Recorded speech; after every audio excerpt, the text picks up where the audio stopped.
Selling your book in a bookstore makes you feel legitimate as an author. Seeing your book on the shelf is just one of those moments you can't describe until it happens. And doing an author signing at a bookstore, if you've never done one, feels like something you just need to check off a box as an author. Once you've done it, well, you may be good and never need to do it again. Bookstore signings are not my favorite thing, personally. But some authors love the experience, sell books, and enjoy the connection to the book community. So if you want to do a bookstore event and have a successful one, well, this video is for you. Hey there, I'm Julia the Book Broad, founder of Book Launchers. We're a full-service self-publishing company helping you write a book that is bookstore worthy. We design and produce it to the quality that it can sit beside any traditionally published book anywhere. And then we help you get that book into the hands of readers and help you use it to grow your brand and your business. Part of what we do for some authors is help them get events at bookstores. Now, first, here's my bias and my own experience. Bookstore signings suck. Yeah, I said it. Now, we do have authors that enjoy it. And they do them in their community and they have friends and family come out and it's kind of a party. But when I did a bookstore tour in Canada and I visited, I don't even know, 12 or 14 bookstores, I found myself helping people find where the bathroom is, give them directions to Starbucks and where the cookbook section was. I sold a couple of books, but mostly those were people who heard me on a local radio station who read my newsletter and wanted to come in and get a signed book. But most people just bought the book online and were happy.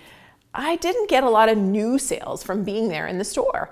And it was a little humbling to have people not even want to talk with you. I mean, I'm not famous. I even had someone say, "Are you famous or something?"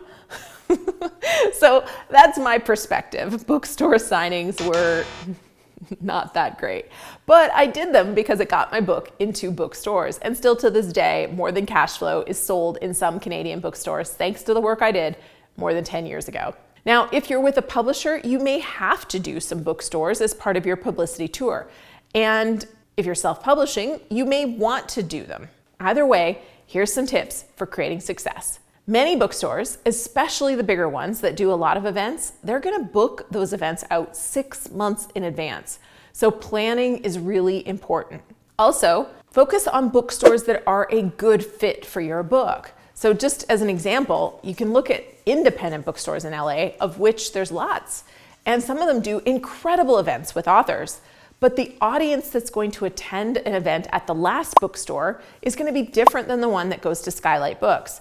So check it out. When you're booking an event, make sure that you have the right store for your audience and their audience. Now, how do you know? Well, look at their website and see what they're promoting. And if you can go to one or two of their events. See what's working. See what the authors are doing at that particular store. See how the audience is responding to that. So all of that's first. Planning for these events well in advance and making sure that you have market to audience match with what your book offers. When you're reaching out to a bookstore, don't do that outreach when they're busy. Don't try to talk to the person in charge of an event in the middle of an event.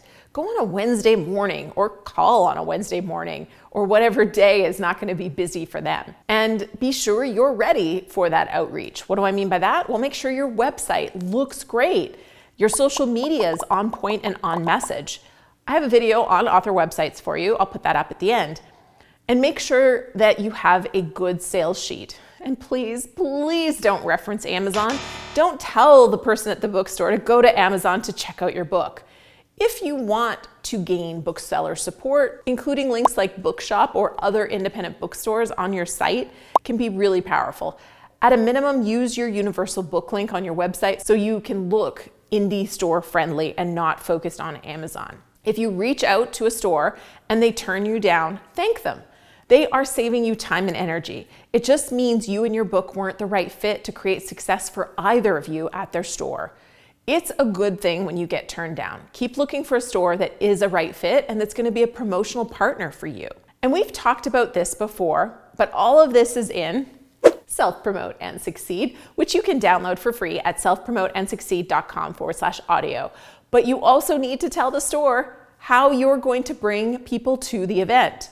You can't expect them to fill the room. So are you going to have a local PR push? If you are, you should be able to prove to the store that you've already done media and you can get more media around this event.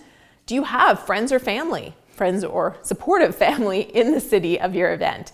Are you part of an organization or alumni association that might be willing to promote this in the area? You might even be able to secure a sponsor. Does your book have a tie-in to a local organization or a store?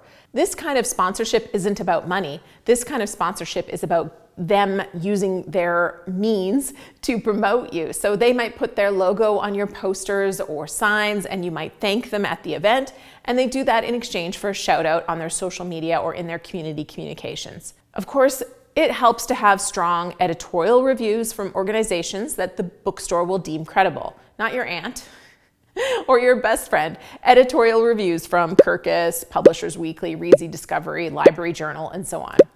Now, the day of your event, I'll link to a video with some things to be ready for an event: banners, tables, Sharpies.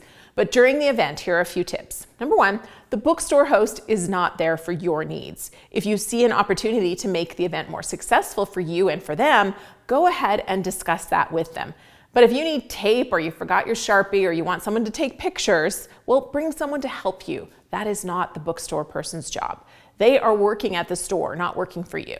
Number two, do get photos taken and get them posted on social media and give them to the store. Even if you don't have a super successful event, the pictures are gold to the store and can be high value content for your social media and media kits. So get a friend to come by and take a bunch. You only need one person talking to you at the table while you sign a book to have a great photo op. Three, what do? Do you do a reading? Well, maybe. If you can draw a crowd, you might, like Linda Magoon does for her readings. Go ahead and read if you're good at it and you have a crowd.